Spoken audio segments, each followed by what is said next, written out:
Kita kehadiran seseorang di balik sebuah perusahaan dari Madhouse. Madnya tuh Malik and the Essentials sebenarnya. Ya, ada kreatif director deh dari Madhouse, Dimas Joy. Selamat pagi, selamat siang, selamat sore, selamat malam. Thank you Joy udah hadir Joy. Beberapa orang mungkin suka melihat Dimas Joy dulu di depan layar. Dia sebagai Ran ya, additional player basis dari Ran. Atau dulu gue nonton waktu zaman 21st Night. Iya, Fun First fact. Night. Jadi Kamu sendiri jadi CMO di Malik udah berapa lama? 2023. Itu ceritanya gimana caranya? Gue tuh kerja sama Malik pertama kali 2007. Oke. Angga satu hari datang ke gue untuk bilang, lu mau nggak ikut bantu-bantu Malik di manajemennya? Gue bilang, ya why not, gue mau belajar segala macam. Ngapain tuh? Itu gue nganter-nganter surat, jadi kurir lah. Nah, tapi apa yang bikin lu itu mau mengambil pekerjaan seperti itu? Pada saat itu gue lihat, oke, ini situasi gue kritis, gue mesti ngapain ya? Gue cuma punya 3. Main bass, gue akhirnya jadi musisi. Gue suka ngomong, akhirnya jadi penyiar radio sampai gue sama Dipa. Terus gue waktu itu punya motor. Terus habis itu gue jadi apa ya, ngapain ya, gue kerja deh, apa aja gue kerjain.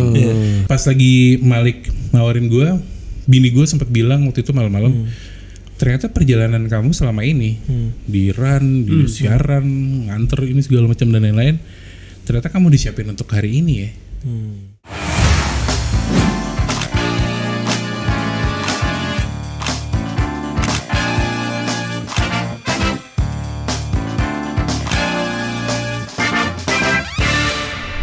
Halo teman-teman, balik lagi di program Di Belakang Layar. Hari ini di episode ke-229. Udah panjang loh kita di perjalanan kita di. Kita kehadiran seseorang di balik sebuah perusahaan dari Madhouse. Madnya tuh Malik and the Essentials sebenarnya. Bahkan manajernya Malik aja belum pernah kita undang. Kita ini orang yang lain ini. Ini sebenarnya dia kreatif director atau kalau mau keren chief marketing officer. Iya nggak sih? Ya, atau kreatif director deh dari Madhouse, Dimas Joy.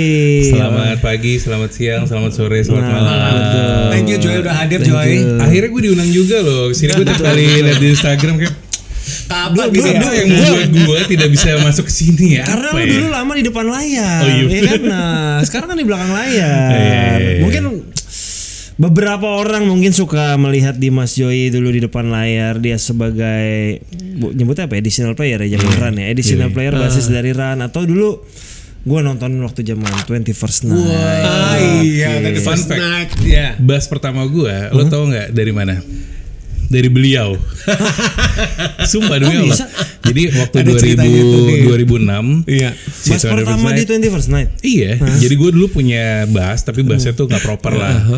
Nah, tapi kan nggak bisa beli. Iya. Nah, terus habis itu baru waktu itu dapat kerjaan di Senayan City. Iya.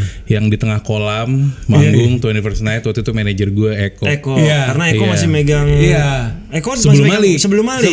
Sebelum Eko pegang Malik. Nah, Iya. terus habis itu udah nilainya tuh lumayan round 18 juta lah pokoknya Iya, kita dapat. Begitu pas sudah dapat main sebulan segala macam terus sudah dapat uangnya sih buat apa ya? Akhirnya hal pertama yang dibeli sama universitas adalah bass gue. Gara-gara kerjaan dari dia. Oke. Thank you so much. 2006 ya. 2006. Karena waktu 2006 sampai 2007 gue tuh kan kerja di Cosmopolitan FM. Gue sebagai produser di sana. Musik director gue adalah Eko Yudianto, Iya. manajer dari 21st Night. Yoi. Pada saat gue resign, Eko tuh nawarin gue, lu mau nggak mau bantuin gue aja 21st Night. Gue bilang nggak mau, tapi gue kerja. Pada akhirnya gue nggak jadi bisa bantuin karena kita berpisah kan. Akhirnya gue pindah ke Prambors, dia tetap di Cosmopolitan FM. Ya udahlah. Memang belum berjodoh, tapi akhirnya kita berteman dan sampai sekarang bisa berjumpa. Dia ada garisnya lah ya. Iya. Ada garisnya. Dan akhirnya masing-masing ada di titik-titik tertentu hari ini dalam kita ekosistem ketemu yang lagi sama. hari ini. Yoi. Mana mikir sekarang Joy begini loh. Di depan layar loh dengan kalau udah nonton Ran tuh udah paling depan dia. Joy, jadi orang biar tahu Joy, kreatif director Madhouse lu ngapain? Iya, job desk-nya apa aja sih? Job desk-nya? Sebenarnya gini, gue tuh di Malik dan Madhouse sebenarnya punya beberapa fungsi. Oke. Fungsi yang pertama emang masuk ke Malik sebagai creative director lah. Iya. Walaupun pada implementasinya itu gue tidak bekerja sendiri. Iya. Gue juga sama anak-anak Malik karena memang mereka tipikalnya tuh yang tidak pernah menyerahkan hal-hal sekrusial ini sama orang luar plek-plekan gitu. Oke. Jadi biasanya di develop sendiri, terus semenjak ada gue akhirnya jadi punya think tank di dalam. Iya. Nah, seiring berjalannya waktu, Malik punya cita-cita yang besar, bukan hanya menjadi performer, bukan cuma manggung-manggung aja. Terus akhirnya bikinlah entity Madhouse, terus punya subsidiary bisnis di bawahnya, macam-macam dan lain-lain.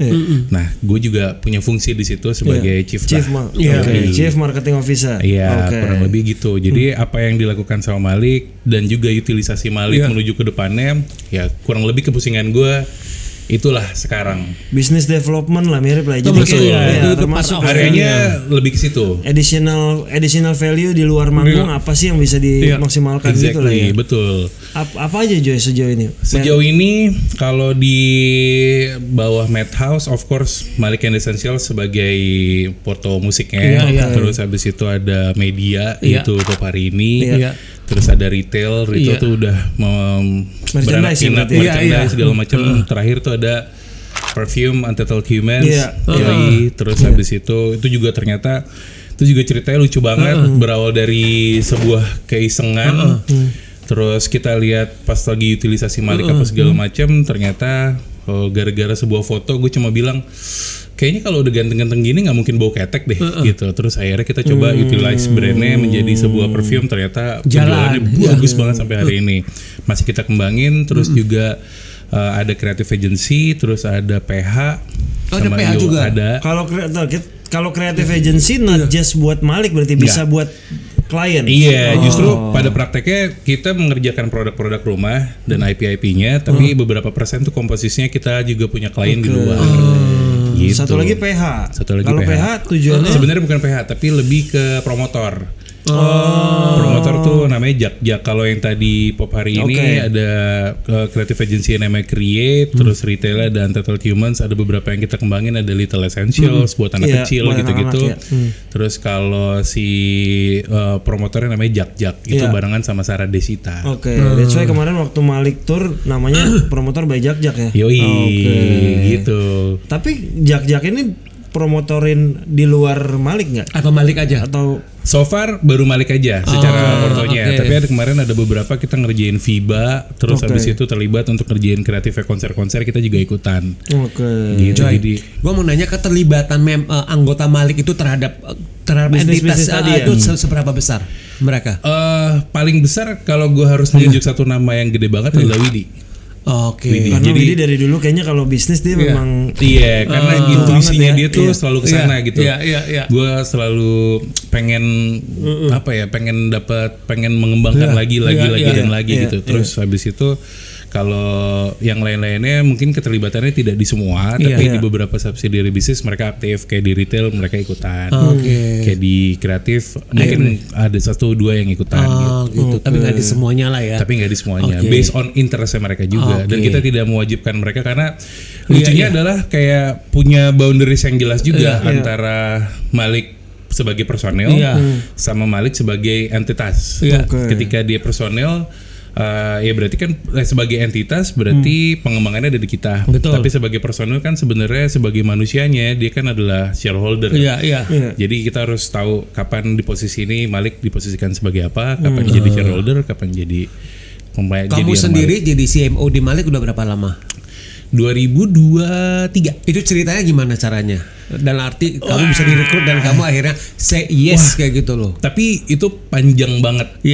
Gue tuh kerja sama Malik pertama kali 2007. 2007 ketika Eko juga megang Malik dan 21st Night berarti. Dulu cita-cita gue sangat mulia. Punya band terus kaya raya.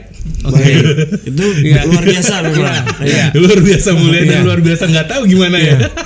Karena kan ngeliatnya gitu kan pasti pengen yang instan aja kan. Nah terus kebetulan band gue dulu tuh diproduserin sama Widi sama Malik gitu. 21st Night maksudnya? 21st Night.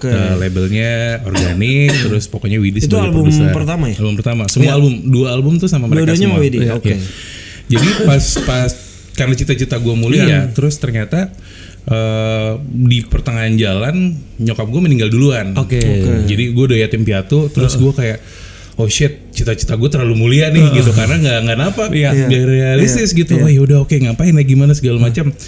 Akhirnya gue Angga satu hari datang ke gue untuk bilang, lu mau nggak ikut bantu-bantu Malik di manajemennya? Gue bilang, ya why not, gue mau belajar segala macam. Itu 20% tetap berjalan seperti biasa gitu. Masih jalan kan? Yoi, masih jalan. Terus gue masuk ke manajemennya 2007 sampai 2010.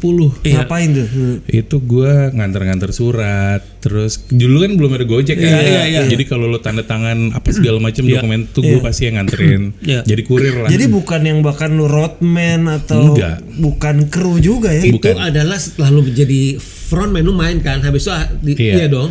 Iya, itu kan dualisme yang realistis banget. Tapi apa yang bikin lu itu mau mengambil pekerjaan seperti itu? Gue gak punya pilihan. Gue gak punya banyak pilihan karena as a band gue belum bisa menghasilkan. Jadi gue akan belum yang rutin banget. Gue cuma punya pada saat itu gue lihat, oke, ini situasi gue kritis. Gue mesti ngapain ya? Gue cuma punya 3. Main bass, gue akhirnya jadi musisi. Gue suka ngomong, akhirnya jadi penyiar radio. Saya gue sama Dipa. Terus gue waktu itu punya motor. Terus habis itu gue jadi apa ya? Ngapain ya? Gue kerja deh. Apa aja gue kerjain. Karena posisinya begitu gue nggak punya orang tua, gue kagak ada warisan juga. Jadi kayak wah cing, susah banget hidup gue. Tapi secara fix cost rumah tangga gue punya 2 adik yang harus dikuliahin. Gue punya ini, punya itu segala macam. Jadi gue ngerjain apa aja. Jadi gue nggak punya pilihan. Sampai akhirnya gue lakuin aja deh. Terus gue nanya sama Angga, gue di manajemen ngapain nggak? Ya coba. Dia pun nggak tahu gue mesti ngapain sebenarnya. Yaudah, lu di dalam aja deh. Siapa tahu ada yang bisa lo lakuin. Yaudah. Ibaratnya di kantor lah gitu ya. Itu berapa tahun tuh di kerjaan? 3 Palu Gada itu. 3,5 tahun. Sampai mulai 2010 dari kalau dulu kan bikin video klip. Habis bikin video klip kan kopi masternya lo taruh di inbox, taruh di dashboard. Nah itu gue yang lu yang ngirim apa yang koordinasi termasuk ke yang ngirim. Tapi lu pokoknya lu ngirim ke sini ya gitu. Iya, jadi abis ini gue ngopinya di daerah Tebet. Abis gue kopi 20, satu gue anterin ke inbox, satu gue anterin ke dahsyat, satu gue anterin ke Antv segala macam dan lain-lain. Terus nanti ada dokumen, ya udah gue anterin segala macam. Terus butuh apa nanti gue kerjain. Palu terus ada apa juga kerjain. Iya, bahkan kayak misalnya mau dulu kan, kalau dulu kan ngirim-ngirim materi ke radio harus berupa CD kan. Lu kirimin lagi. Untung udah CD bukan kaset. Iya, gue ke Harko, gue beli kopier. Zaman itu belum ada Gosen. Terus habis itu gue yang bikin kertas labelnya, gue tulis-tulisin, master gue rapi-rapiin. Pokoknya apa gue kerjain. 3,5 tahun. Itu lu dulu konsepnya apa? Gaji bulanan berarti? Gaji bulanan dan 1 juta. Dari sana lu pindah kemana? Dari sana gue siaran. Di dari mana? sana gue siaran satu grup sama Dipa. Jadi waktu itu gue udah mulai siaran tapi masih udah mulai lah. Gue masih punya citra anak band, jadi gue suka jadi infal gitu. Terus satu hari ada, kalau lo kenal dulu di Emera namanya Mentari. Mentari bilang, lu tuh berbakat tau jadi penyiar. Gue pengen banget, tapi emang bisa ya. Bisa, udah coba aja. Akhirnya lagi ada kesempatan, gue diajakin. Ya udah akhirnya gue jadi penyiar beneran. Berapa tahun tuh? Sendiri apa? Gue sendiri ya? Sendiri. Itu gue pokoknya gue ganti-gantiin. Gue selalu jadi infalan kalau pagi nggak ada. Sore nggak ada, malam nggak ada, gue masuk terus tuh, gue sirkulasi. Pokoknya gue jadi benalu dulu nih. Mau gue muncul dulu. Ya udah sampai akhirnya gue udah jam siaran gue lebih stabil, pemasukan gue lebih stabil. Akhirnya gue berhenti dari manajemen. Terus habis itu gue berhenti dari manajemen tuh dari Malik. 20% masih tuh? Masih. 2000. Vokalis tuh udah ganti ya? Udah ganti. Terus akhirnya gue siaran. Terus habis itu gue perform segala macam. Terus akhirnya gue mulai ketemu sama Ran, jadi additional player. Tahun 2013. 2013. Itu dengan kondisi 20% udah mulai 2012 gue udah cabut. 2012 akhir. Cabut di First Night. Iya, terus 2013 additional player ini awal tuh gue masuk, terus jadi gue udah secara ekonomi lebih stabil lah. Nah dari situ, dari Run gue jadi session player, tapi gue tuh tipe orang yang banyak gatel ya. Dan gatel gue pasti gue omongin kayak misalnya kayaknya nggak gitu deh Nyet gitu. Kayak kalau udah sesuatu kayaknya lu ngeresponnya nggak gitu deh. Kenapa nggak gini. Jadi emang asbun aja. Sampai akhirnya 2017 mereka nanya, lu mau nggak ikut bantuin ngedevelop Run brandnya? Mau banget gue. Ya udah akhirnya ngerjain dari situ. Methouse belum ada tuh dulu ya? Belum ada. 2017 gue masih manggung sama Run, tapi gue juga megang konten, gue megang semuanya lah, megang brand, megang apa. Terus bahkan dulu kalau di Run gue tuh perfeksionis anjing gitu. Jadi kadang-kadang kalau misalnya ini kalau gue delegasin, anjing gak dapat lagi, udah deh gue aja megang kamera. Saking itunya dulu gue inget banget gue kalau main sama Ran, tangan kiri gue megang bass, tangan kanan gue megang kamera. Oh gitu. Tapi karena gue suka kameranya yang gue suka yang roll gitu. Jadi sembari, dan kalau misalnya lo manggung terus di tengah ada kameramen, kalau sebel ini siapa sih si anjing gitu.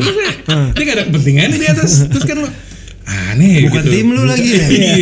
Nah jadi gue memposisikan diri gue sebagai itu, bisa nggak gue nge-challenge tangan kiri gue main bass, main exactly kayak gitu. Berarti lu tangan kiri, tangan kanan gue dia multitasking gila. Itu bukan yang 6 senar lu. Iya, lu fretless tuh. Multitasking dia. Akhirnya udah kayak gitu, terus gue ngerekam sampai hotel gue ngedit segala macam. Jadi gue justru gue cuma bilang kalau emang perjalanan gue kayak gini latihannya gue sikat. Emang ini belajar dan nggak mungkin bisa langsung bagus gitu. Akhirnya 2020 gue cabut dari 2021 gue cabut dari Ran sebagai manajemennya. Terus gue pindah ke UNGE, ke BCL. Terus habis BCL gue pindah. Lu cabut dari manajemen Ran tapi masih sebagai additional. Oke. Terus habis lu itu. Lu di BCL itu apa? Manajemen. Creative Director. Berarti sama Dodi ya? Sama Dodi. Dodi Business Manager, gue Creative Director ya. Terus sudah. Berapa lama di UNGE? 2 tahun. Terus habis itu gue megang project band. Akhirnya satu hari anak-anak Malik, Widi dan Angga WhatsApp dan nelfon gue gitu. Terus tanyain, kita lagi mau gini segala macam, lo tertarik nggak buat ngobrol-ngobrol? Ya udah, akhirnya disitulah 2022 gue 7 bulan ngobrol sama anak-anak Malik. 2023 gue officially masuk. Itu cabut dari Rana 2024. Berarti BCL dulu yang lo cabut ya? BCL dulu cabut. Jadi 2024 lu udah nggak perform lagi? Udah nggak. 2024 Januari 2024 gue udah nggak manggung-manggung lagi. Joy, ya. Maksud gue kan lu kan gede di panggung ya. Berat gak buat lu mutusin seperti itu, bahwa lu akan jadi orang di belakang layar? Gue pikir bakal berat. Iya kan, behind the iya kan. Tapi pada dasarnya transisi gue cukup seamless, karena pas lagi gue di atas gue juga ada di belakang. Jadi kayak misalnya gue memposisikan diri gue di run gitu. Gue tuh nggak cuma di depan di belakang, gue ada di depan, di belakang, di atas, di bawah, di samping, di kiri, di kanan. Jadi ternyata gue nggak jet lag sama SOE-nya lah, sama scope of work kayak gitu. Sama trafficnya gue nggak jet lag sama sekali. Cuma mungkin lebih personalnya gue kayak satu sisi pas gue lagi ada di Madhouse, gue tuh tipe yang mengerjakan banyak hal dalam satu waktu. Dari 3 sampai 5 kerjaan lah. Gue happy karena mungkin ada, gue pernah nanya sama satu psikolog, kenapa ya gue gini ya? Mungkin gue trauma. Apa sama kata psikolognya? Gue trauma. Gue trauma sama ketidakberdayaan gue ketika ditinggal orang tua. Jadi akhirnya di kepala gue adalah kerja. Push diri lu itu untuk lu jadi lu multitasking. Exactly. Ya, jadi kan? kayak gitu. Pokoknya gue kerja. Terus sampai akhirnya ada di frekuensi. Gue tahu apa kepemilihan gue, keputusan gue di momen tertentu mungkin masih bisa fit. Tapi di kondisi gue saat itu kayaknya udah nggak fit lagi deh. Lu married tahun berapa aja? 2012. Ketika lu lagi di run dengan rame-ramenya job itu berarti lu lagi udah married ya? Udah. 2012 gue nikah, habis itu 2013 gue sama Ran. Itu gue nikahnya 2012 akhir, terus gue sama Ran. Nah disitulah. Nah itu gue satu hari ada momen anak gue teriak lagi di kamar mandi, lagi buang air besar. Terus dia cuma, ayah, penis aku digigit semut. Terus dia teriak gitu kayak, oh iya, tenang aja, kamu cebok-cebok dulu. Abis itu nanti keluar, nanti ayah lihat. Terus pas lagi lihat, gue keluar, gue kamarnya dia, terus gue lihat gitu, gue buka celananya, justru ya lah kita kan cowok, penis kegigit semut kan biasa aja. Cuma kalau terjadi sama anak lo kan kayak agak lebay gitu ya. Pas gue lihat, perhatian gue sama sekali tidak tertuju sama penisnya yang digigit semut. Jembutnya udah banyak, anjing, jembutnya banyak banget. Jembutnya udah banyak, terus penisnya udah gede, udah ada urat-uratnya gitu. Itu umur berapa anak lu? Itu tuh umur 10 tahun. Oke. Jadi kelas 5 SD mungkin. Iya. Kelas 5 SD kenapa pelernya udah gede ya gitu. Terus uratnya jembutnya gini. Wow, oke. Terus jadi akhirnya gue bilang enggak apa-apa kok, ini aman-aman aja. Malamnya gue ngobrol sama istri gue, tadi Maya lu penisnya digigit sama semut gitu. Terus gimana ya, baik-baik aja. Tapi gila, jembutnya baik banget anjing. Terus habis itu jadi ngobrol. Like orang tua ngeliat foto-foto waktu kecil. Terus gue ngeliat selalu momennya selalu sama. Istri gue, anak gue 2. Si istri gue, anak gue 2. Jadi selalu kayak gitu, kayak lagi ketawa, lagi happy, lagi apa. kenapa bertiga mulu ya? Oh iya, gue kerja terus di momen-momen yang jadi momen-momen yang itu spesial malu nggak ada. Lebaran ada 1 tahun kebetulan Ran habis itu habis Lebaran H kedua hari pertama malah gitu gue berangkat ke Jerman 2 minggu gitu, ada tour di sana. Terus jadi gue ngeliat ini kenapa foto Lebaran gak ada gue? Iya waktu itu kan kamu ke Jerman. Tahun baru pun iya, tahun baru udah pasti gak ada. Terus kalau misalnya ada momen tertentu anak gue bawa, tapi kan mostly ya gitu aja gitu. Jadi kan mungkin di dia ulang tahun pun lu lagi acara keluarga, acara kawinan. Itu kan problem semua anak band di dunia akan ngelewatin momen-momen kayak gitu. Coba mungkin mereka nggak punya pilihan. Gue mungkin di saat itu gue punya pilihan dan gue ngerasa kayaknya gue harus memilih sesuatu yang lebih sehat. Apa yang lu pilih waktu itu? Keluarga. Jadi gue bisa bilang gini, statementnya adalah, oh iya, setelah gue bekerja belasan tahun, gue adalah pekerja yang baik, tapi juga sekaligus suami yang buruk. Gue nggak jarang hadir, terus pun kalau hadir dalam kondisi capek, pemikiran juga pasti udah overwhelm banget gitu sampai akhirnya, oke, gue mau jadi suami yang lebih baik, gue mau jadi ayah yang lebih baik buat anak gue. Dari 5 pekerjaan gue tinggalin akhirnya jadi 3. 2002 ini kejadian 2024. Ini di 2024. Jadi turning point lo itu di 2024 ini 2023 siaran habis kan gue habis dari Trax ke Gen FM. Di Trax tuh gue 3 tahun. Di Gen FM tuh gue hampir 11 tahun. Itu lu lama di situ. Terus di Gen FM gue langsung itu tepat sehari setelah gue ngeliat jemputnya anak gue. Besoknya gue telepon bini gue. Pekerjaan pertama yang lu hentikan adalah siaran. Gue bilang namanya Jan, gue mau berhenti siaran. Loh, kenapa? Lo kan udah enak banget gitu. Emang kalau di lagi prime time itu ya? Gue nggak prime time karena gue tahu kalau gue prime time kewajiban gue akan lebih banyak. Banyak job cuma dan betul juga. Jadi kalau prime time repot amaran repot. Prime time. Jadi gue pas di Gen FM itu gue 4 tahun siaran dari rumah sebetulnya. Bisa taping Tapi terus gue bilang sama waktu itu gue guarantee bahwa gue akan invest alat karena kebetulan istri gue juga voice over talent. Jadi gue akan sekali invest tapi gue guarantee hasilnya orang nggak akan tahu kalau gue siaran dari rumah. Pokoknya gue samain bahkan lebih bagus dari siaran gue di Gen FM.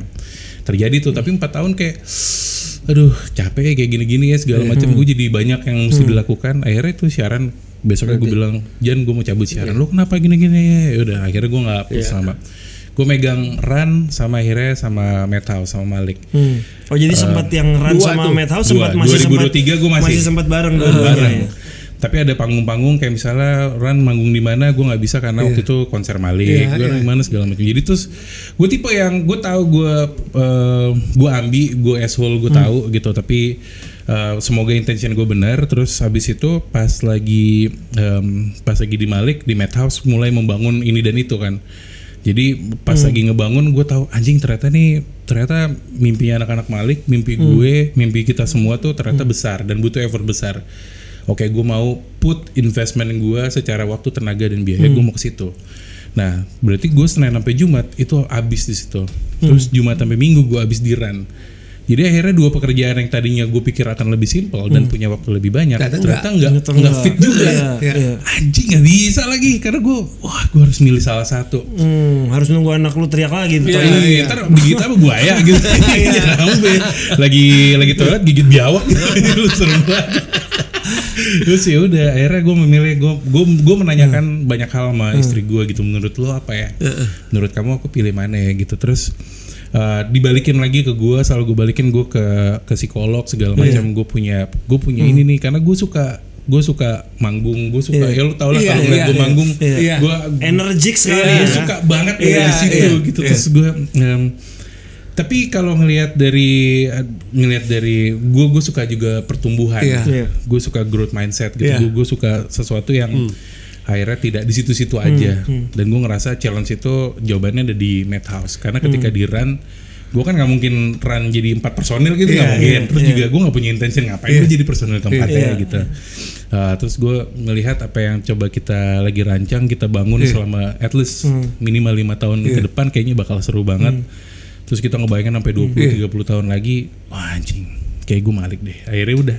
Berat gak kamu lu bilang bilang ke Vino udah ngomong ke Vino kan? Iya, gue ngomong sama Vino, gue gitu. ngomong sama anak-anak. Ya anak-anak juga memahami karena di setahun terakhir di 2023 itu mereka bisa melihat betapa gue overwhelmed banget.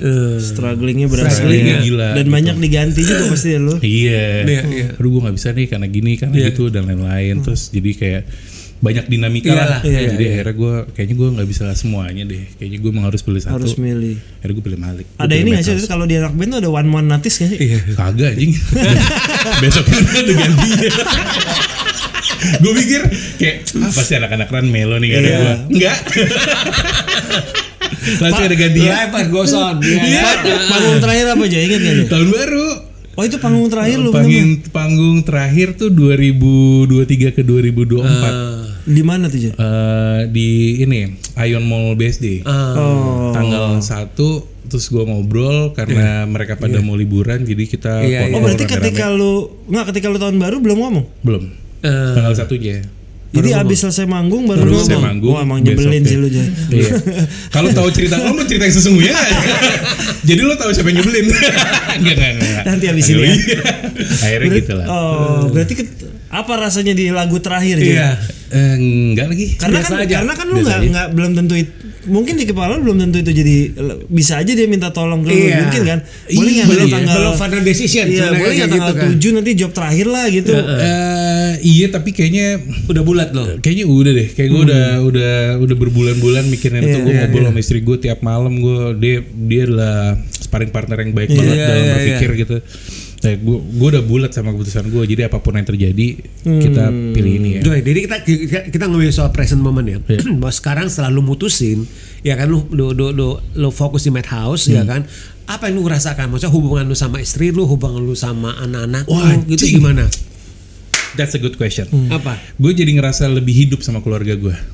Gimana? Anak-anak gue perasaan kedekatan, intimacy sama istri sama anak-anak itu jauh lebih baik. Anak gue cowok ternyata secara tidak langsung dia mencontoh pola gue. Jadi banyak fly-nya ketika ada sesuatu. Karena dia nggak bisa melihat kehadiran gue di rumah kan. Kalau di rumah gue kerja. Begitu di kerja gue akan di ruangan gue misalnya dengan PC gue segala macam. Jadi hanya itu yang bisa dilihat. Jadi oh ya berarti gue jadi cowok tuh harus gitu ya. Keinginan untuk membantunya segala macam. Gue tidak banyak di rumah untuk membantu istri gue. Jadi tidak ada percontohan itu dan akhirnya dia lebih banyak insensitif dari area itu. Sama bini gue, wah banyak banget. Justru gue merasakan banyak peningkatan kualitas hubungan gue sama istri gue. Gue bahkan ke psikolog, ke marriage counselor gitu berdua, ke Ibu Rani. Tapi dalam konteks sebetulnya kita percaya bahwa bukan dalam kondisi bermasalah, tapi lebih kayaknya hubungan tuh harus dirawat deh, gitu. Nggak harus nunggu bermasalah dulu sih. Tapi kan kalau orang Indonesia, kalau ke psikolog berarti ada masalah kan. Kita tuh nggak gitu. Jadi kita pas lagi ngomong segala macam, kita jadi cari tahu lagi, kenalan lagi, terus kita lebih banyak ngobrol lagi, malah lebih lively hubungannya. Kalau dulu mungkin technically udah lebih teknikal banget. Gue pasti Jumat Sabtu Minggu udah nggak ada di rumah. Berarti lo akhirnya bisa merasakan weekend di rumah ya? Gue akhirnya merasakan jadi ayah tuh susah banget ya. ternyata banyak hal-hal yang tidak gue rasakan karena bekerja terus kan. Tapi bener weekend ada di rumah tuh gue inget perasaan awal-awal gue normal tuh gini ya, enak banget ya gitu ya. Normal tuh menyenangkan banget ya, lu bisa weekend bisa jalan-jalan segala macam. Gue sekarang weekend gue tuh pokoknya hari Sabtu gue pasti olahraga pagi sama anak-anak gue atau nggak apa. Postingan lu udah mulai olahraga lah. Ya, belum rutin. Ya tapi udah ada lah. Udah mulai. Terus gue nganterin anak gue gimnastik yang cewek. Terus hari Minggu gue nganterin anak gue les catur sama ke coffee shop. Tahu kan ada sekarang ada pekerjaan nganterin anak lah. Dan ternyata itu lebih menyenangkan buat gue. Kayak anjing seneng banget lagi ngobrol gitu, kayak duduk being present at the moment, terus ngobrol sama istri gue, sama anak-anak gue, ngopi cuma ngeliatin anak gue lari-larian gitu, kayak anjing ini yang ternyata gue lewatin selama ini ya. Dan ternyata gue tetap kayak misalnya kemarin ke Pesapora, baik teman-teman gue nanya, lu tuh kangen gak sih ngeliat kayak gini? Iya, Gue kangen cuma ada di momennya, tapi kangen itu menjadi sebuah rutinitas lagi gue nggak. Kalau sesekali mungkin jadi bintang tamu lah, featuring lah. Iya, tapi ngapain juga gitu kan. Gue nggak pernah main bass lagi sampai hari ini. Bass gue kasihin ke orang-orang. Cuma tinggal satu lagi gue pinjemin ke adik ipar gue. Udah itu doang. Gue nggak ada. Atau mungkin nanti 21st Night Reunion lah. Aduh, repot banget. Banyakan pusing ya. Banyakan mudorot ya. Pernah nggak lu tapi lu kan di Malik ya? Jawa sakit gitu sebagai basis. Gue udah bilang. Pokoknya kalau Jawa sakit, gue nggak mau gantiin ya. Lu udah bilang di awal. Iya, gue nggak mau gantiin. Gue cari orang lain. Gue karena gue nggak punya intention lagi untuk kesini. Intention gue udah nggak kesini. Karena lagi. itu pasti yang pertama ditanyain ke lu. Pasti. Tapi gue nggak mau gitu. Gue kayak gue harus ngulik lagi, harus ini lagi segala macam kayak. Berarti kalau setiap kali Malik show lo belum tentu lo hadir ya? Belum tentu lo ada kan? Karena pertama kebutuhannya nggak ada. Terus kedua entourage Malik juga udah banyak banget. Terus yang ketiga gue tuh pengen terus berbeda kepala sama mereka, jadi gue bisa tetap objektif. Kalau gue terlalu larut, terlalu dalam, tenggelam tuh kayaknya jadi nggak bias gitu. Betul. Itu gue mau tetap ada point of view dari luar juga. Gitu. Kalau kayak contoh,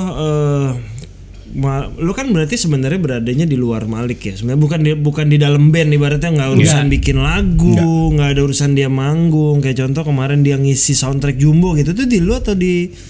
Inisiasi dari gue. Tapi secara kreatif segala macam gue nggak ikut campur. Biasanya juga Widi, gue tuh nggak pernah ada kayak satu hari terus di studio gitu nongkrongin, nggak pernah ada sama sekali. Karena gue pengennya secara flow-nya area kreatif, area lagu itu tetap menjadi magic loh. Jangan sampai tiba-tiba dengan ada gue jadi ke interfere terus habis itu jadi ini jadi itu, gue nggak mau. Jadi lu banyak kan berinteraksi sama Widi dong kalau bilang kayak gitu, urusan bisnis ya kan?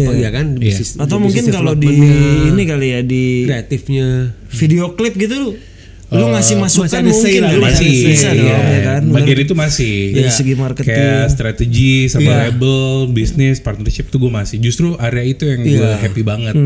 Communication, nah gue area itu. Tapi kalau banyak kan di office lah kurang lebih kayak gitu kan. Backend banget. Tapi nggak pernah yang kayak orang tuh gara-gara apa ya? Abis konser terus perfume terus habis itu ada waktu itu meledak terus kita bikin romantis. Jadi orang-orang yang tahu gue ada di Malik, dia cuma mikirnya adalah anjing nih gara-gara Malik jadi ada gara-gara Joey masuk Malik, Malik jadi kayak gini nih anjing, jadi cringe segala macam gitu. Udah nggak ngebit lagi maksudnya. Pasti nanya gini, pasti si anjing masukin kata-kata yang bisa viral. Kan namanya juga orang yang ngomong lu gini. Enggak sama sekali gitu. Lo tanya sama anak-anak Malik, gue bahkan hampir tidak pernah ada di dalam proses rekamannya. Gue coba Widi datang, gue coba lo dengerin nih, anjing enak banget lagi, gitu doang. Dan Widi pun juga sebagai sebagai creator, sebagai songwriter dan produser udah mulai mungkin kalau dulu tapi soundnya gini, sekarang udah lebih objektifnya udah enak atau nggak enak udah gitu dong. Ada nggak masukan yang lo bilang ini nggak enak Widi? Ada. Widi waktu itu datang coba gue mau dengerin lagu lo di studio karena kita ada beberapa proyek ke depan kan. Coba gue kemarin bikin ini, lu dengerin deh. Nggak enak lagi. Ya udah gitu. Akhirnya tetap dipaksain rilis nggak? Oh nggak enak lagi. Tapi ada beberapa lagu yang kayak misalnya gue mau lagu ini rilis ya. Oh ya udah, walaupun tidak fit sama kebutuhannya tapi ya udah kita rilis. Maksudnya gini, drive-nya nggak harus sebagai bisnis, tapi gue harus tahu juga bahwa menempatkan mereka sebagai senimannya gitu. Ada lagu-lagu atau produk tertentu yang emang pengen tetap dilakuin, just do it. Jangan sampai ruangan itu jadi nggak ada juga buat gitu. Benar, setuju. Berapa sekarang jumlah karyawan di Madhouse? 36. Banyak loh. Banyak ya. Ini benar loh. Harus membiayai 36 orang mantap nih. Lu tahu kan? Lu gede. OPEX-nya gimana? Nggak bisa cuma ngayal doang tuh. Ngayal juga harus ada lawannya. Dan itu dunia yang sama sekali berbeda dengan apa yang gue lakuin selama belasan tahun terakhir lah. Itu beda banget. Dan ternyata gue pernah nanya sama teman gue, dia ada pegang HRD di sebuah company yang perusahaannya tuh puluhan ribu lah. Terus gue nanya sama dia, kalau lo di company gede terus ada di posisi tertentu, ternyata rasanya gitu ya gitu. Ternyata gue mencari-cari karena gue basically orang kreatif. Gue basically orang di situ. Jadi gue akan mencari sesuatu yang solusinya kreatif. Sampai akhirnya di posisi ini gue tahu bahwa the heart of the campaign atau the heart of the company is the people. Jadi gue lebih banyak mengurusi manusianya di dalamnya. Karena keberhasilan perusahaan tergantung manusia-manusia di dalamnya. Setuju. Kemajuan perusahaan itu tergantung bagaimana kita memajukan manusia-manusia di dalamnya. Itu sesuatu yang gue akhirnya belajar bahwa ternyata fokus gue beda banget. Terus gue ngomong sama teman gue, ternyata di posisi ini tuh menyenangkan dan sulit banget ya. Terus dia cerita segala macam dan apa sih yang dilakukan sama HRD gitu. Gue dulu benci banget sama waktu gue siaran di Gen FM ada momen kayak apa kalau misalnya lagi liburan keluar gitu rame-rame outing kantor. Gue tuh karena gue manggung ya. Terus kayak anjing gue gak manggung gara-gara outing lagi bangsat nih ngapain nih. Selalu gue kayak ngapain sih outing ini nih ketemu orang-orang. Gue temu tiap hari di kantor ngapain sih gitu. Bedanya cuma main game doang. Main game nyapain gue pernah ke Bali.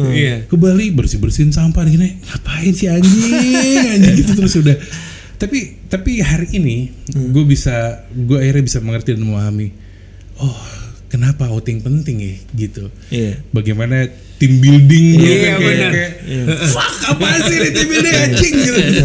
Ternyata gue tahu ternyata begitu ya. Terus kayak hal-hal yang selalu gue anggap sesuatu yang basa-basi. Visi misi perusahaan kayak kalau ada buku gitu visi misi alah tayah gitu. Anjing penting banget ya karena udah berbeda mentalitinya gitu. Betul. Terus ya teman gue cuma bilang, gue tahu proses ini pasti susah banget buat lo, tapi lo pasti ngerasa seneng banget kan. Iya, kenapa? Terus ternyata begitu gue mendalami ini, memahami manusia-manusia, memahami tim gue yang di dalam, gue jadi lebih menemukan diri gue. Jadi banyak evaluasi ke diri gue sendiri karena kebanyakan masalah tuh akan selesai ketika pemimpinnya mengakui bahwa ada kontribusi lo dalam kesalahan ini. Jadi yang anjing bukan karyawan lo doang. Lo juga berkontribusi dengan keanjingan itu. Jadi kalau ada masalah, gue pasti pasti ada salahnya gue. Nah dengan begitu, gue jadi akhirnya evaluasi salah gue di mana ya.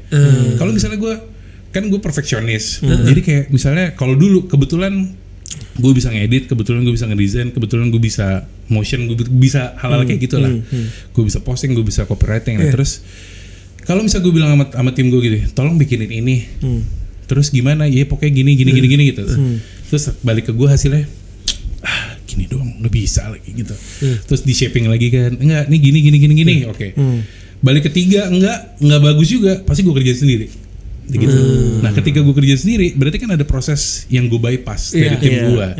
Terus begitu gue mengerjakan sendiri, terus gue coba lagi misalnya kenapa ya tim gue jadi bergantung banget sama gue. Ternyata ada kesalahan gue dalam mengoperate tim gue, menciptakan ketergantungan sama diri gue. Mereka jadi tidak mandiri, mereka tidak berani membuat keputusan, mereka nggak berani majuin ide karena pasti takut dimarahin sama gue. Pasti salah mulu juga. Emang si anjing gue salah mulu, revisi mulu anjing gitu. Enggak pakai gini loh, gini. Oh iya oke gitu. Nah, terus udah. Tapi di momen itu akhirnya gue kan harusnya berhenti di situ ya. Tapi begitu ada di posisi ini tuh gue jadi memikirkan, mungkin brief gue kurang clear ya. Mungkin gue belum jelas bahwa di tim gue sadar di tim gue ada orang yang mau tapi nggak bisa, ada orang yang bisa tapi nggak mau. Ya achievernya udah mau dan bisa gitu. Dan berarti fungsi gue adalah lebih banyak memotivasi orang-orang ini yang tadinya mau tapi nggak bisa, diajarin supaya jadi bisa, yang bisa tapi nggak mau dimotivasi akhirnya bisa jadi mau. Udah pekerjaan akhirnya jadi kayak gitu kayak menyenangkan lagi aja gitu. Itu jauh ini rasanya apa ya, rasanya di gua kayak 3 kali orgasme lo ada di atas panggung. 3 kali mungkin 10 kali orgasme dari pendapatan lo dari jadi anak band. Buat gue karena gue bisa melihat orang-orang ini dia gue jadi bisa, gue jadi mampu, gue jadi berani, sama gue jadi punya penghidupan yang lebih layak karena digaji, karena bonus segala macam. Jadi impactnya tuh benar-benar people. Jadi gitu, gini Dip, Joy sekarang di tahap ya, kalau gue ya, udah memang udah leader. Iya kan? Seorang diri kan punya perasaan kayak gitu. Iya kan? Happinessnya bukan cuma sekedar untuk diri lu sendiri aja. Tapi lu melihat people surrounding you itu mereka juga tumbuh berkembang, ya kan? Betul, gue bisa sukses. Gue sampai ngobrol sama tim gue ya. Ada beberapa orang yang kalau datang ke kantor tuh lu zuh banget gitu. Terus gue nanya, pagi pak, pagi. Terus dia ngobrol-ngopi biasanya terus. Udah sampai ditapak ya dipanggil. Iya, bener lagi. Awal-awal tuh kayak Mas apa sih? Mas kan udah ya. Pagi terus udah kayak bener tadi udah pasti awal-awal itu kan agak kok pasti gitu tapi gak ada menerima. Terus akhirnya gue nanya, gimana? Tadi berangkat jam berapa dari rumah? Jam 4:30 pak. 4:30? Dari mana? Itu lu ngobrol jam berapa? Itu gue jam 8. Jadi kebetulan pada hari itu gue berangkat lebih pagi. Terus habis itu jam 8 gue udah sampai 4:30. Berangkat 4:30. Emang rumah lu di mana? Lo tau gak di mana? 5 sore lagi kemarin ya di belakang. Parah banget, rumah Banyuwangi apa gimana? Ternyata rumahnya di Ciawi. Bogor. Puncak Puncak Bogor. Lo tahu Taman Safari? Iya. Itu di bawahnya persis rumahnya dia. Wah, di bawahnya Gapura yang itu tuh. Terus the best kan, terus rumah lo di Ciawi. Iya. Naik motor. Itu namanya AB. Naik motor. Terus habis itu karena tadi ada gini pak, jadi segala macam gue jadi beli. Jadi hari ini berangkatnya gue harus beliin sesuatu dulu buat rumah orang tua gue. Jadi gue balik lagi ke rumah. Jadi panjang lah. Terus jauh juga rumah lo di Ciawi. Kantor gue kan di Bintaro ya. Iya. Bintaro belakang lagi. Itu sektor 9 lagi kan. Terus ya udah. Terus terus dia bilang sebenarnya bukan gue pak yang rumah paling jauh. Ada tuh Bayu namanya. Bayu. Emang rumahnya di mana gitu. Jadi di Ciawi dia naik lagi ke atas deket Puncak Pas. Deket Puncak Pas. Emang lu buka lowongannya ke area Ciawi kali? My house nih. Gimana sih? Lowongannya ada tempel dari situ. Itu terus Bayu. Terus dari sih wajing. Bukan Bayu, Dilan namanya Dilan. Sorry, gue salah. Dilan ternyata deket Puncak Pas. Cinggu lu kok bisa sih? Terus akhirnya jadi ngobrol. Tapi setelah gue ngobrol satu-satu sama mereka, ternyata tuh mereka berangkat dengan banyak intention baik buat dia dan sekelilingnya. Jadi terus gue kenapa lo ngelakuin itu tiap hari? Ya, buat bantuin nyokap gue, bokap gue udah nggak ada. Terus gue jadi tulang punggung keluarga. Nah bagian itu yang gue jadi terenyuh. Dan hari kita kan ada di hari-hari dimana gimana caranya gue bisa bermanfaat ya. Mau buat negara kayak buat apa itu skupnya gede lah. Tapi buat sekitar dulu kayak gimana? Betul, gue setuju banget. Exactly. Jadi akhirnya pas udah ada di frekuensi itu gue ngerasa gue harus jadi the better person supaya bisa menjadi the better leader, supaya gue bisa membawa ini ke tempat yang lebih better lagi gitu. Akhirnya itu dan melihat bagaimana mereka dalam tanda kutip sejahtera. Mungkin belum ada di fase yang ideal banget, tapi gue jadi tahu gue mau company gue maju supaya tim gue yang di bawah punya penghidupan yang lebih layak. Jadi purpose-nya jelas. Ya kan, purpose-nya jelas. Dan nggak ada ngomongin tentang bisnis, nggak ada ngomongin tentang rupiah. Akhirnya bagaimana lo membahagiakan orang-orang di sekitar lo. That's how you protect the tribe. That's how you protect the company. That's how you protect the family. Gitu. Akhirnya. Dan kadang-kadang hubungan gitu, luar biasa emang. Luar biasa. Itu tadi kayak cuma di podcast ini lu ngomong kayak gini ya. Iya bener. Tadi yang 4:30 tadi habis makan siang udah siap-siap pulang dia. Rumahnya jauh.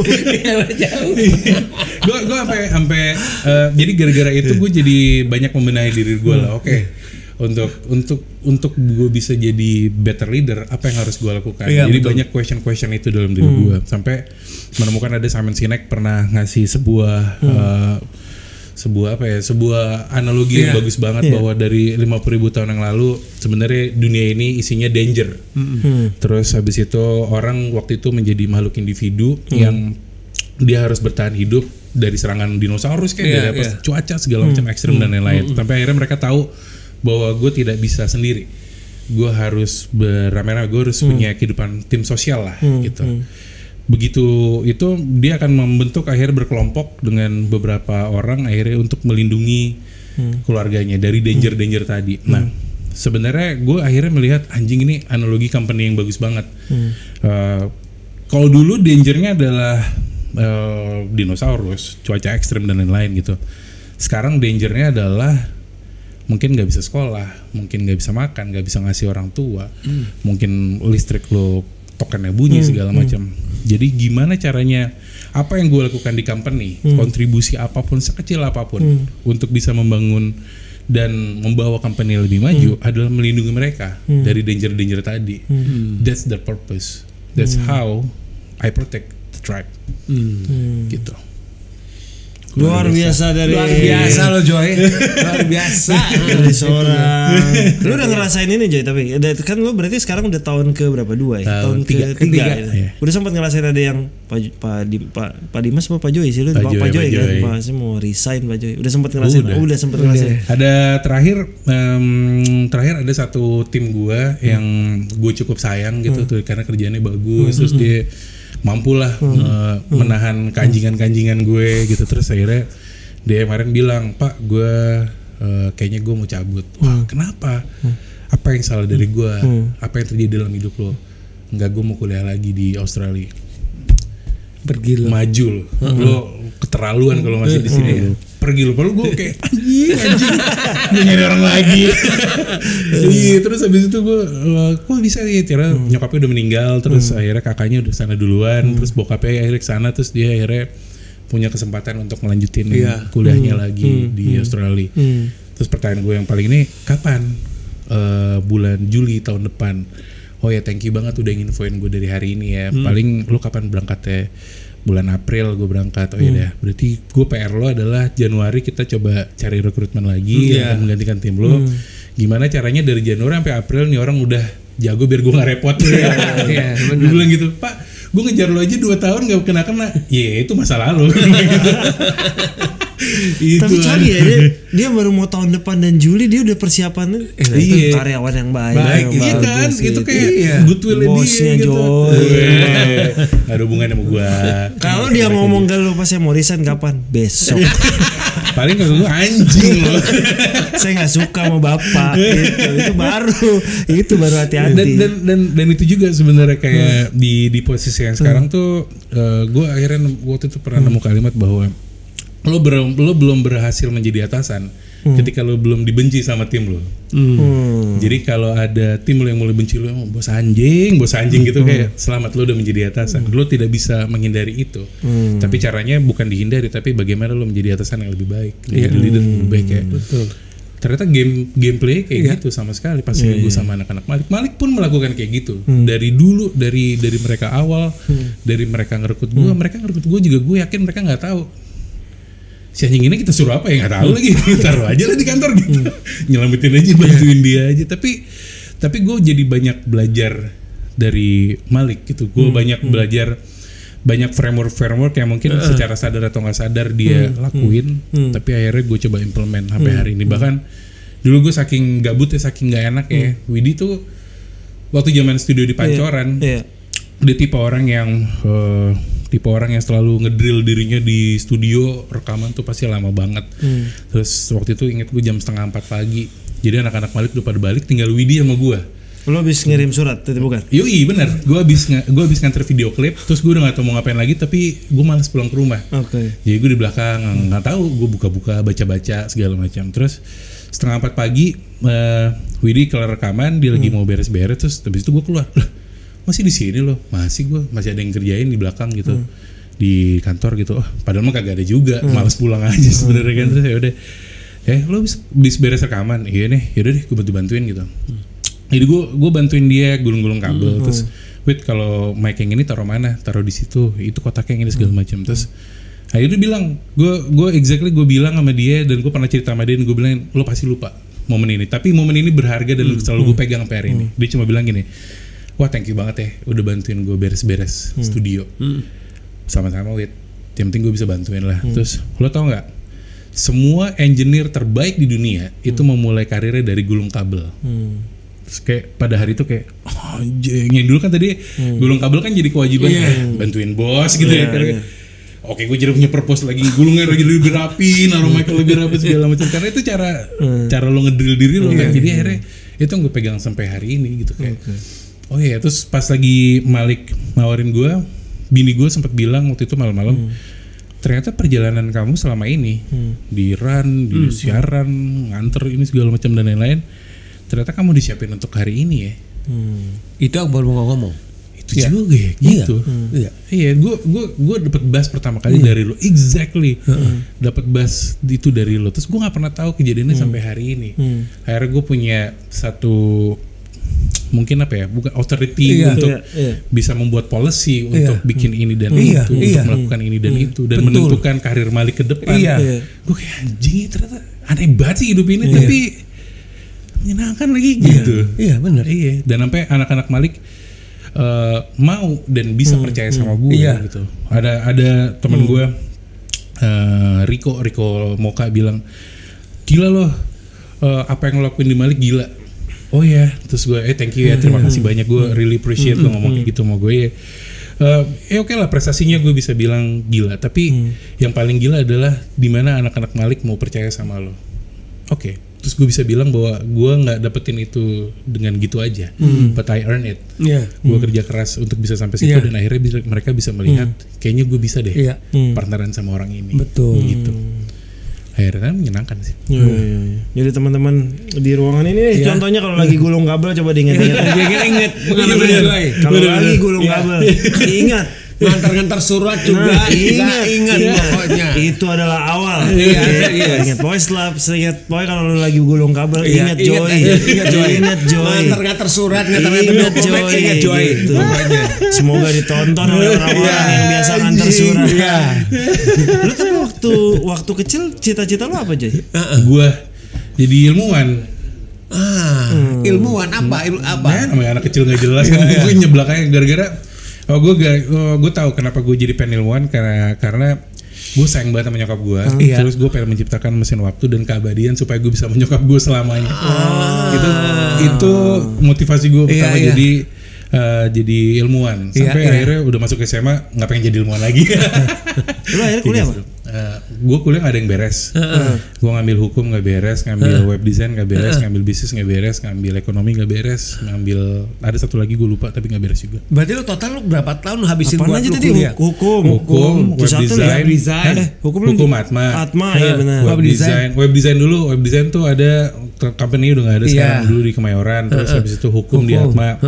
Terus habis itu gue ngambil bisnis di Unisaduguna. Terus gue pindah ke ekonomi. Terus gue pindah lagi satu lagi apa ya? Terakhir tuh gue juga lupa. Itu berapa tahun? Paling lama gue di Atma. Atma tuh gue hukum 4 tahun. Habis selesai itu. 2 tahun IPK gue 3. Oke itu. Nolnya 3. Baru lu ngomong oke. Kayak itu bilang nolnya 3. Itu udah banyak tapi yang dipelajari. Pokoknya ingat, nggak kuliah ngurusin kabel. Wah. Gitu. Dan yang lucu waktu di Madhouse terus lagi ada Widi segala macam, ada satu tim gue bilang, Pak maaf ya gue akhirnya nggak beres kuliah gitu segala macam. Oh ya kenapa? Ya soalnya gue harus memilih segala macam. Gue mau kerja dan lain-lain. Tenang, kita juga nggak beres kuliah. Widi juga nggak beres, Jawa nggak beres, gak ada yang beres. Angga beresnya lama. Bareng saya dari kamu selama. Gua baru mau lulus, dia belum lulus. Satu alumni sama Angga. Beda angkatan aja gitu. Tenang aja gitu, emang nggak. Gue juga bahkan kalau di kantor gitu ya, gue bahkan nggak pernah. Gue suka bingung, zaman sekarang orang kalau ditanya CV masih ngirim ijazah, sertifikat yang banyak. Nah, gue tuh nomor sekian sih. Gue yang penting ngobrol. Nah, ketika ngobrol, gue dapet ya insting aja sih itu sih. Karena percuma lu IPK 4. Iya. Anjing IPK 4 berarti benar semua dong. Itu summa cum laude. Itu summa cum laude. Itu summa cum laude. 3,8 lah. Nah, udah gila sih itu juga IPK 3,8. Jadi gue nggak, itu nomor sekian lah, itu bonus aja lah menurut gue sih. Iya, si teman gue yang punya satu PH gede creative agency, terus gue nanya sama dia, gimana sih lu cara rekrutmen gitu, apa materi dan matrix lo apa gitu. Nah kan gue kan nggak pernah kerja kantoran, jadi gue nggak tahu gimana. Karena ini kerja kantoran pertama lu jadi gimana ya? Terus kayak wah dapet tanggung jawab segede gini, jadi banyak hal-hal yang di pertengahan jalan gue harus solve gitu. Terus habis itu dia nanya, gue tuh udah gak pernah ngeliat ijazah lagi. Dia bilang, oh iya kenapa? Karena itu akan mempermudah hidup gue. Karena kalau ngomongin ijazah pasti pengen nulisnya bagus-bagus. Oke, terus apa yang lo lihat? Jadi gitu kan. Gue ngelihat pertama ngobrol, dan apa yang ada di dalam obrolan tuh apa gitu. Gue pengen tahu gitu. Gue pengen tahu dia kriteria utama dia adalah 2. either yatim piatu atau yatim piatu sama rantau, udah itu doang aja. Aduh bener lagi. Anjing tips sama tuh Udah pada cabut orang-orangnya tadi anak-anak rantau semua. Jadi kalau 2025 lo masih lengkap orang tua lo, wah dia gitu. Tuh. Bener. Hampir mirip teman-teman. Temen gue bilang gitu terus gue, emang iya. Terus gue tanya, gue ingat lagi teman-teman gue yang tadi, tim gue yang ada di Ciawi. Tulang punggung lah intinya pokoknya. Tulang punggung ya. Rantau ada satu Gen Z di company gue umurnya 23 namanya Paloga. Dia bagus banget, dia goodwill-nya tuh gokil banget gitu, etos kerja juga gila. Terus saking gue gara-gara itu terus gue nanya, gue appreciate sama apa yang lo lakuin di company ini, gue happy banget dengan result, gue udah happy banget dengan cara lo merespon banyak hal. Terus apa yang terjadi sama hidup lo sih? Gue yakin pasti hidup lo susah deh. Terus dia bilang dia tuh bokapnya nggak ngakuin dia. Nyokapnya kawin lagi sama cowok baru, terus dibunuh sama diduga dibunuh sama bapak tirinya, terus dia udah gak diakuin lagi sama anaknya, jadi dia terus diusir dari rumah yang akhirnya di tempatnya sama keluarga besar ya, kayak anjing respect.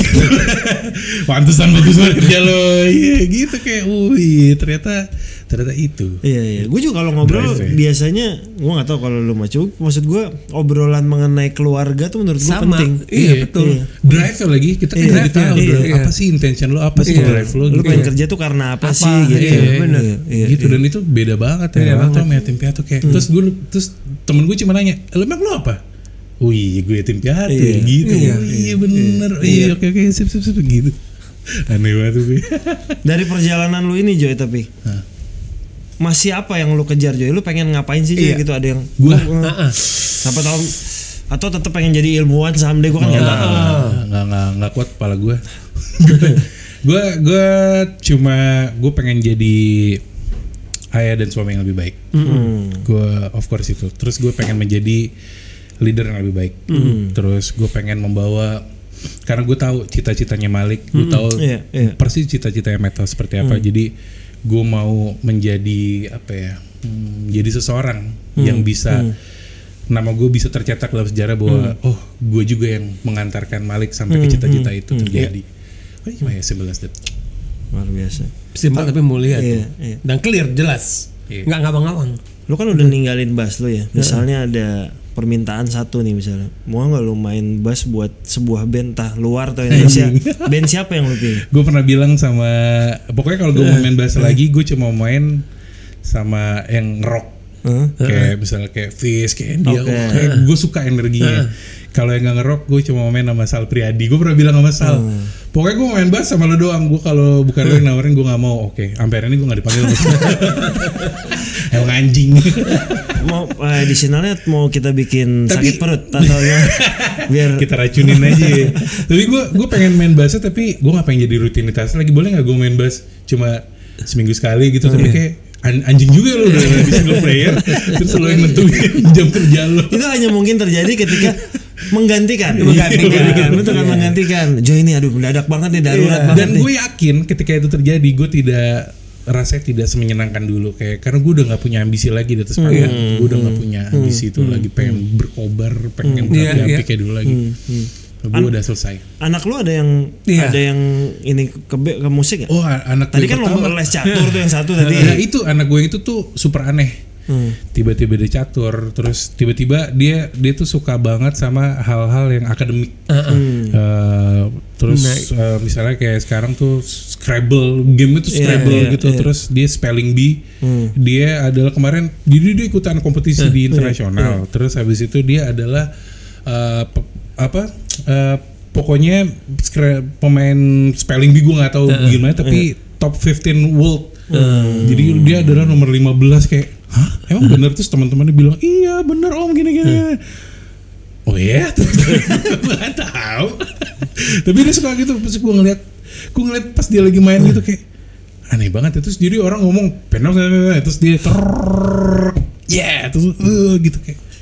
Oke. Terus yang aneh lagi dia sekarang lagi piano. Jadi gue pikir gue kayak anak gue nggak ada yang musik banget ya. Sampai satu hari anak gue yang itu namanya Milo, dia dapat tugas main pianika. Terus dia main lagu yang teret itu. Terus habis itu dia suka, terus aku mau main piano gitu. Ya oke, kalau emang suka piano, pianika ke piano biasanya rute gitu kan pas main piano. Dia baru like waktu baru 2 bulan dia mainin lagu-lagunya Ghibli.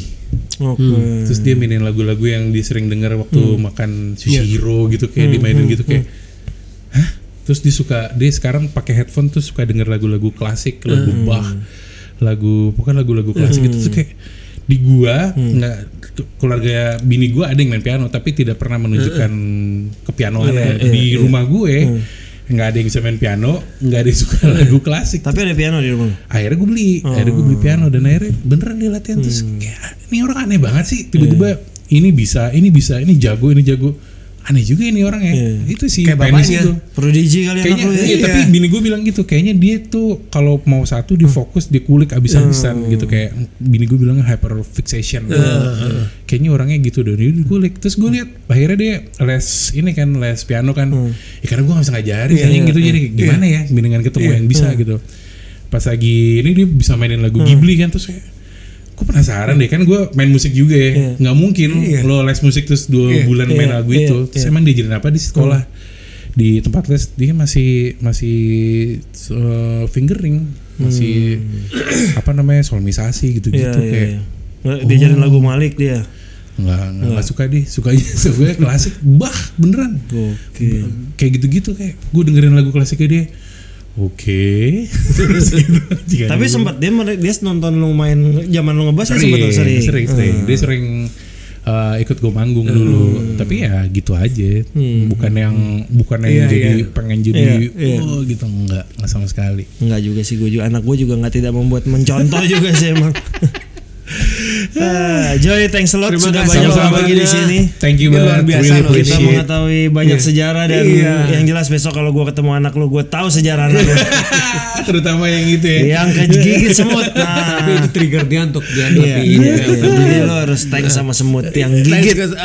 Tuhan punya cara menegur dengan cara aneh-aneh. Nggak ada yang tahu bahwa ternyata gigitan semut di penis bisa mengubah hidup gue 180 derajat. Betul. Ya masalahnya adalah orang sadar apa enggak? Gak sadar ya, benar. Exactly. Trigger itu orang sadar apa enggak gitu. Kadang orang suka udah diingetin tapi nggak sadar juga kan. Berlalu aja seperti itu. Atau mungkin sebelumnya lu udah pernah diingetin tapi nggak sadar, baru di sini kan. Bisa jadi kan.